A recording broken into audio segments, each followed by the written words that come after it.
Me enteré que uno de los amigos que estuve saludando recién Sí. falleció hace un año. Y bueno, acá saludamos a los muertitos también, El son. querido Pato Benítez, a su memoria, una bendición de obra Bien. espiritual, de efecto artístico y cultural, que es estar con Monkey, con el Turco Mainardi, con el Loco, con el Walter Merlo y con tantos muchachos. Con tanto. Bueno, después Abrazo de seguimos, gol, estamos chavo conectados a querido. esta hora, amigo. Ya con Augusto López, presidente del Instituto Municipal de Qué Historia. interesante, me gusta, ¿eh? Bien. Mañana viernes, si le interesa, a las 19 se va a realizar la presentación de las Octava. octavas jornadas de historia y memoria local y regional. Algo ¿Cómo? muy importante, porque si no tenemos memoria, no podemos reconocer justamente nuestras vivencias como pueblo, como comunidad. Augusto, Bienvenido, Augusto. ¿cómo andás? Buenas tardes, ¿cómo Bueno, están? buenas tardes, Augusto. Todos nuestros respetos a quienes cultivan la memoria y la historia. Mira, Es más que mutuo. La bien, buenísimo. memoria, la historia, porque la identidad ancla en esas cuestiones. Ujú. Totalmente. Somos lo que decimos que somos y lo que recordamos que somos. Sí, ¿no? Y con el plus en este caso local y regional, Augusto. Así es porque el Instituto Municipal de Historia de Villa María, aunque es de Villa María, tiene vocación supralocal y en ese sentido las jornadas, en este caso las octavas jornadas ya, convocan a investigadores que estén realizando trabajos, investigaciones en cuestiones vinculadas con la historia y con la memoria a escala local, pero también, como decíamos, a escala regional. Sí, Son no, jornadas que... Sí, perdón. no, seguí, Augusto, perdona. Decíamos que son jornadas que ya están más que instituidas, como marcamos son las octavas jornadas. Antes estas jornadas se realizaban anualmente, ahora bianualmente, y convocan porque están abiertas a la comunidad, no solamente los miembros del Instituto Municipal de Historia, sino a la comunidad, a investigadores de Villa María y otros municipios de la provincia de Córdoba, pero porque incluimos la modalidad virtual, investigadores de Augusto, Perdimos a Augusto. una mirada Ahí está. amplia, una mirada heterogénea. te escuchamos medio entrecortado, Augusto. Tendrías que A ponerte ver, cerca de una ventana, así entra bien la si conexión. nos movemos A ver, ahora, Ahora se escucha bien. bien. no sé dónde quedamos. Bueno, que justamente a través de la virtualidad, bueno, el hecho de poder recibir investigadores de otros lugares, no solo de la región, que eso está bueno Que se también. dinamiza a través de lo virtual también. Ujú. Claro, buscamos eso, un IMH, un Instituto Municipal de Historia amplio, ancho, desde lo temático, desde lo disciplinario, pero también desde lo espacial. Consideramos que la riqueza está en la heterogeneidad y bueno, la convocatoria va en ese sentido. Augusto, ¿y hay algunas perlitas de la historia así que, por ejemplo, podemos refrescar ahora de nuestra ¿Alguna de ciudad? estas ponencias que se pueda spoilear así de lo que va a estar sucediendo mañana? En realidad, nosotros mañana lo que hacemos es la presentación de las jornadas. No vamos a presentar trabajos, sino que vamos a presentar las jornadas, Ah, bien. estas octavas jornadas que van a realizarse en octubre de 2025, con Ah, una prejornada en abril de 2025. Es decir, mañana anunciamos esta jornada ya como para plantearlo, como para comunicarlo, y en unos días activamos una circular, que sería la primera circular, donde, bueno, ya comunicamos las bases y condiciones de las ponencias, es decir, qué requisitos ujú. tiene que cumplir una ponencia para ser presentada en esta instancia. Augusto, esas ponencias pueden ser cuestiones inéditas o por ahí que se saben y no han sido documentadas o no han sido investigadas o no han sido narradas de otro lado. Y básicamente publicadas, porque lo que buscamos es presentar avances de investigaciones históricas o resultados parciales de investigaciones históricas de investigaciones históricas a esta escala. Porque por ahí es difícil, ¿no? Porque muchas veces los medios reflejan lo que refleja a nivel global y cuestiones dirigidas muchas veces por los ganadores o por los que manejan la pelota, los dueños de la pelota, y por ahí se pasan los hechos históricos del acontecer social, del cuerpo social de la comunidad, La digo. clave en el caso de la historia local, en el caso de la historia regional, está en eso, en las particularidades, es decir, quienes producimos conocimiento a esta escala, con esta metodología, estamos siempre moviéndonos entre lo general y lo particular, es decir, somos conscientes de que los acontecimientos, los procesos que estudiamos se enmarcan en otros procesos y en otros acontecimientos más amplios, se vinculan con esto, pero que tienen su particularidad. Entonces la clave es esa, no atomizarse en las particularidades, porque también hay que levantar la mirada, el panorama, pero tampoco diluirse en las generalidades. Bueno, esa es la cuestión, es moverse en ese camino intermedio que plantea la escala. Augusto, y las temáticas también pueden entrar, por ejemplo, en las temáticas así desde lo deportivo, desde lo cultural, que decir de lo deportivo, los que han ido a pelear por el título del mundo de Villa María, que de la época de Fresier y varios personalidades internacionales que han boxeado con los nuestros, con César Brión, después de decir lo de Gustavo, lo de Gardel, que estuvo en Villa María en un par de oportunidades, y qué sé yo, hitos así, o cuando desde acá venían los ferrocarriles de los unitarios y pasaban para Córdoba y desde acá les disparaban, tantas cosas distintas, ¿no? Pero que tienen que ver con la historia también de una comunidad. Así es, la instancia, esta actividad, es decir, estas octavas jornadas, como las anteriores, estarán estructuradas en ejes, es decir, cuando se comunique la convocatoria, entre las cuestiones a comunicarse están los ejes. Bueno, vos pretendés presentar una ponencia, ¿en qué eje le enmarcas? Y la amplitud es realmente importante, cuestiones más macro, como sociedad, como economía, ambiente y salud, cuestiones más concretas como patrimonio, como educación, como periodismo. Es decir, de vuelta, la heterogeneidad, la amplitud, buscamos una instancia que sea amplia, que sea heterogénea, que sea ancha. Y en la cronología temporal se puede ir para atrás mucho tiempo, tiempo determinado. En ese sentido no hay condicionantes, porque muchas veces, ¿qué sucede? Marcando algún límite en este sentido, en la temporalidad, podemos sugerir una interpretación histórica, es decir, si nosotros dejamos afuera de la historia local, por ejemplo, todo lo acontecido antes de que se produjera la conquista y colonización, estamos sugiriendo que la historia, por ejemplo, en el caso de Villa María, se activa, ¿no?, con estos procesos. Sino, la intención de vuelta es la amplitud. La historia arranca antes de las ciudades, incluso. Porque hay, por ejemplo, yo he leído informaciones y cosas que eran de tipos que pasaron por Villa María, un francés en 1700, y registró y escribió sobre la geografía, sobre el lugar, sobre el caudal del río, sobre la gente que vivía en las riberas, sobre la abundancia de los peces, de la flora, de la fauna, sobre el monte nativo, y que todo eso en cierta forma lo tenemos porque lo referenció un tipo que publicó un libro en su país, a miles de kilómetros de nuestro lugar, y sin embargo eso reflejó también el pantallazo de su vivencia en esta región, y tiene mucho valor también. Qué loco, ¿no? Lo que están planteando ustedes, o lo que traen a colación, es el concepto de verdad histórica, es decir, consideramos que la historia tiene interpretaciones y que toda interpretación, si es sólida, si es sustentada, es válida. Podemos coincidir en más o en menos, o no coincidir, pero cualquier interpretación es válida.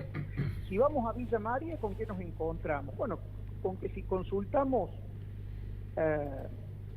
a los historiadores instituidos, es decir, cuyas publicaciones se instalaron y se volvieron hegemónicas, la historia de Villa María en sentido estricto se activa en 1867 cuando se instala la estación ferroviaria, ese ferrocarril tendido para vincular Córdoba y Rosario.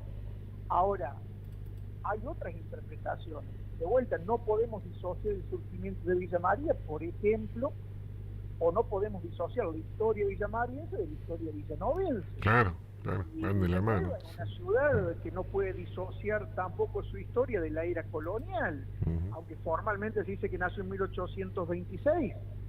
No podemos disociar el surgimiento de la ciudad de la constitución de la posta que motiva ese proyecto urbano. Bueno, ¿no? Para marcar algunas cuestiones solamente.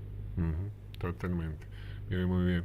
Está bueno eso que decías, ¿no? De marcado así a nivel macro, digamos, en cierta forma, lo que uno quiere estudiar. Y bueno, en este caso focalizando acá en la región, ¿no? Pues ya local y región por ahí, ¿cuál es el límite, no? Así es. Muchas veces, bueno, la escala muchas veces o comúnmente no es estricta, pero comúnmente cuando decimos escala local, decimos escala municipal, y cuando decimos escala regional, decimos escala intermunicipal, ¿no? En el caso de Villa María, bueno, entre las particularidades que tiene Villa María es esta vocación de ser una ciudad núcleo, de ser una ciudad centro. A partir de eso, bueno, es una ciudad que busca vínculos con otros municipios, y en ese marco hay un pasado compartido. Cada municipio, ¿no? Tiene su historia, su memoria, a partir de eso su identidad, pero también ya hay un pasado compartido. Si vamos a esta zona, hay una historia y una memoria que no se puede disociar del Río Tercero, que no se puede disociar del ferrocarril central argentino, de la ruta 158, de la ruta 9. Bueno, que cómo cambió la historia también esto de lo que nombrás vos como el punto de inflexión del ferrocarril, cómo cambió la historia de Villanueva, por ejemplo, ¿no? Bueno, completamente. Que fueron un poco la naturaleza también, porque fueron los desbordes del río, las inundaciones. Antes había atacado el cólera muy fuerte. Bueno, Después se hace el loteo de la cuestión del ferrocarril, que eso es lo que le lleva un poco al progreso de Villanueva después de la inundación también. Es un proceso interesantísimo. Este proceso que ustedes están mencionando es interesantísimo. Villanueva era la histórica capital de este departamento, que no era General San Martín, sino Tercero abajo. Era ya para 1867 una ciudad consolidada, una ciudad importante. Y el surgimiento de Villa María en Villanueva, o sea, en la pedanía Villanueva, pero en este extremo del río Tercero, marca una ruptura en la historia villanovense. ¿Por qué? Porque con Villa María, Villanueva pierde la centralidad, declina, ¿no?, en importancia, y por eso, si vamos a los historiadores villanovenses, ¿con qué nos vamos a encontrar muchas veces? Con que el surgimiento de Villa María es condenado, es repudiado, se denuncia, por ejemplo, que Ocampo alteró el trayecto ferroviario para que la estación se construyera en su propiedad y se valorizara, y estas cuestiones, y Villa María se ve como usurpadora. Ese es el concepto que muchas veces se sugiere desde Villanueva históricamente, ¿no? Que quiere usurparle la centralidad que históricamente... Como que acaparó todo económicamente, ¿no? En cierta forma, sí. Claro, y políticamente también, Claro. ¿no? También políticamente, pensemos en que se constituye en la capital departamental, bueno, con una relevancia muy interesante, que no solamente la vuelve la ciudad referencia de este departamento, sino de esta zona de la provincia de Córdoba, porque Villa María es una ciudad referencia, por ejemplo, para alguien que vive en Belleville, que es parte de otro departamento. No es solamente el departamento, es esta zona de vuelta estructurada a partir de otros elementos como el río Tercero. Y solamente para marcar una cuestión, explayarme brevemente. ¿Por qué la estación ferroviaria se constituye donde se constituye? Por una cuestión de altitud, porque la parte sur es más baja que la parte norte, por eso históricamente Villanueva se inundó más que Villa María. Y en realidad la estación se proyecta en Villanueva. Es decir, cuando se proyecta el ferrocarril central argentino, la estación donde se proyecta, en las inmediaciones de Villanueva, como estación Villanueva. Después Ocampo, un hacendado muy vinculado, ve una oportunidad de realizar una buena operación inmobiliaria, proyecta un centro urbano y consigue la independencia de Villanueva, que esta ciudad pueda independizarse de Villanueva y constituirse en un centro urbano autónomo. Bueno, es un proceso que, de vuelta, desde Villanueva es visto como muy perjudicial porque la ciudad declinó bruscamente a partir de eso, pero también por cuestiones naturales, de vuelta, porque la estación en este sector, por la altitud. Bueno, esa diferencia de altura generó que en 1891 Villanueva prácticamente quedara destruida por una importante inundación.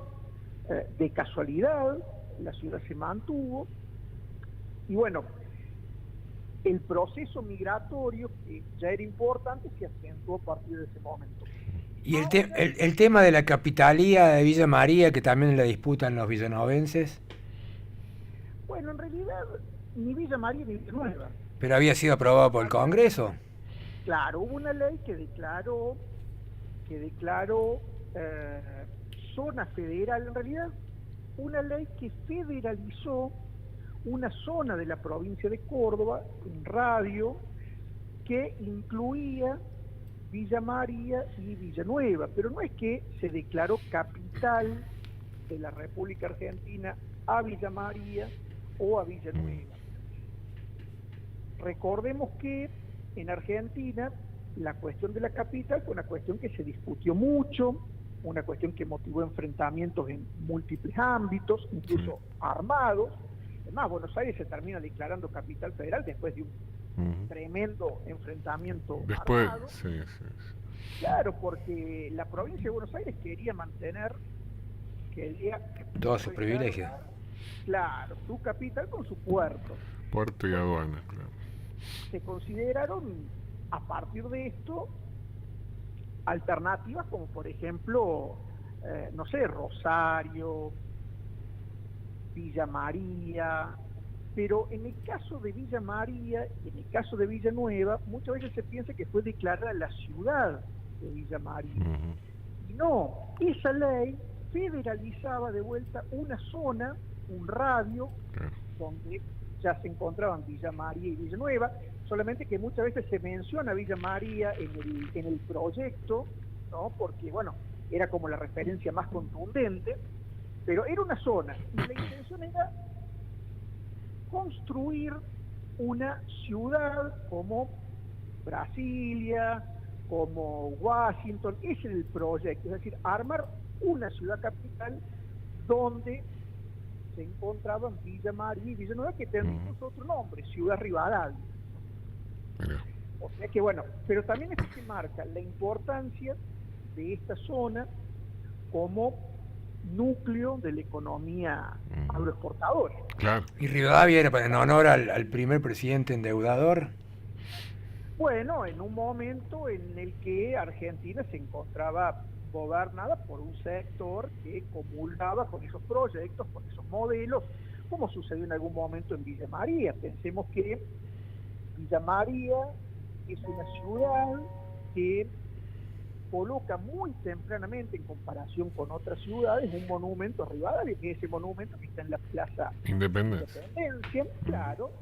Esto cuando se conmemoró el primer centenario, vamos rumbo a un segundo centenario de la presidencia de Rivadavia, y en algún momento un intendente muy rivadaviano pretendió colocarle a Villa María Ciudad Rivadavia, mirando ese proyecto, pero también reivindicando a Rivadavia y básicamente a todo ese grupo, ¿no? Reivindicado liberal. Bien. Es muy interesante. Es muy interesante. ¿Cómo nos fuimos de la charla, Augusto? Viste que está bueno, está lindo irse. No parás, viste, y se empiezan a abrir ramitas por todos lados. Es apasionante, Augusto. Es muy interesante y, como decíamos, siempre la clave está en el presente. Muchas veces pensamos que la clave de la historia está en el pasado. La historia estudia el pasado, pero para comprender el presente siempre es bueno anclar en el presente. Decíamos, por ejemplo, de los procesos migratorios entre Villa María y Villanueva. Ahora ese proceso se está revirtiendo, por ejemplo. Ahora tenemos un proceso que va en otro sentido. Migraciones, ¿no? Un proceso migratorio de Villa María a Villanueva. Sí. Bueno, siempre es importante hacer ese ejercicio. ¿Para qué nos sirve la historia en el presente? ¿Cómo nos puede servir para comprender el presente y proyectar el futuro? Buenísimo. Augusto, ¿a quién invitamos para mañana a esta presentación de las 8ª Jornadas de Historia y Memoria Local y Regional? Tenemos un paréntesis. Vamos a presentar estas jornadas, las 8ª jornadas, y vamos a presentar también la publicación de las ponencias que fueron presentadas en la 6ª jornada. Mirá qué bueno. En 2021. Es una invitación que está abierta a toda la comunidad y en particular a los integrantes del Instituto Municipal de Historia y a los autores, a los ponentes de las jornadas, de las 6ª jornadas, cuya publicación presentamos. Pero es para toda la comunidad. Está muy bueno, está muy bueno. ¿Y quién no se va a interesar acá en la zona, Augusto? La verdad que viene muy bien. Un gustazo por el tiempo, por toda la información y sobre todo por el trabajo que están realizando, Augusto, ¿no? Muchísimas gracias por el contacto y por ayudarnos por este medio a comunicar esta actividad, que para nosotros es muy relevante. Pero muy bien, desde acá le mandamos una bendición neuroespiritual de efecto docente y cultural para que la esencia y la historia se manifieste en estos tiempos tan particulares y nos den la llave para encontrar un futuro sin lados oscuros. Que Dios lo bendiga, Augusto. No sé cómo responder, tendría que responder. Amén. Ahí está. Ámense. Muchísimas gracias. Gracias a usted, Gracias, Augusto. Augusto, un gustazo. Nos vemos. Un placer. Igualmente. Augusto López, presidente del Instituto Municipal de Historia, charlando con los amigos del rock de esto que va a estar sucediendo mañana a las 19, presentación de las 8ª Jornadas de Historia y Memoria Local y Regional. Amigos y amigas, esto va a ser en el Patrimonio y Archivo Histórico Municipal, justamente al frente de la plaza donde está Bernardino Rivadavia. Amigos y amigas, El rock y su descontracturador.